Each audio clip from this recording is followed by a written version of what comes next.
All right, so why is conventional medicine so slow at detecting thyroid issues? So, one of the first things is that conventional medicine is disease oriented. The problem with that is a lot of times symptoms and dysfunction, meaning you're not functioning at your optimal, happens way before any type of disease or pathology shows up. So, firsthand is their philosophical construct of how they look at things is they're treating disease. And you may not have a disease progression, but you may just not feel good. You may not have optimal levels and you may fall under the radar. Number two, the late stage indicator markers. They're using TSH. TSH is a brain hormone. And they're like, hey, let's test your thyroid. Well, they're really actually testing your pituitary hormone. Now, if you have high TSH, you probably have, and you definitely have a thyroid issue and you need to get some level of support there. Problem is, your TSH is a pituitary hormone.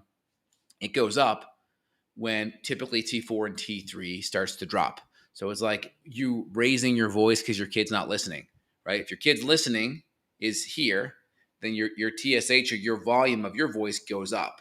And as your kid's listening skills goes down, your volume goes up to compensate, right? And so with thyroid, same kind of thing happens. So you may have normal T4 and TSH starts to creep. And the T4 is only staying here because this is going up, right? Because if this was not going up, this would probably be dropping out. And so you have TSH going up with normal T4. You have TSH going up with low T4. And you have TSH going up, T4 is here, and then you have T3 starting to drop off. So you have this conversion issue. And you could have TSH and T4 fine, and then T3 drops, right? Because there could be a conversion issue. Now, the problem with that is TSH is a late stage indicator. It can take 5 or 10 years for that indication to go up to show that we have thyroid issues downstream. Not to mention, we could have T4 to T3 conversion issues because there's certain nutrients that are involved in that conversion. That 5'-deiodinase enzyme, that 5-deiodinase enzyme is the enzyme that cleaves the iodine off of the T4. So T4 is tyrosine plus 4 iodine molecules. That deiodinase enzyme comes in there, pulls an iodine off. Now it's T3. Now it's 300 to 400% more metabolically active. T3 matters.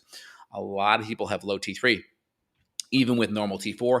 And when people have high TSH, they're given usually a levothyroxine or a Levoxyl or a Synthroid, which is essentially a tetraiodothyronine, a T4 hormone with a sodium attached to it. And that sodium makes it patentable. Now, problem with that is many people cannot convert that T4 to T3. So you'll have someone with high TSH, middle to low T4, middle to low T3. They'll go on Synthroid. That brings that T4 up. That's a big feedback loop to the brain saying, hey, it's an inverse hormone, right? So that volume has to come down. Now that volume comes down. Now TSH and T4 are middle of the reference range. Let's say 1 to 2 here on the TSH and let's say 1.2 on the T4 free.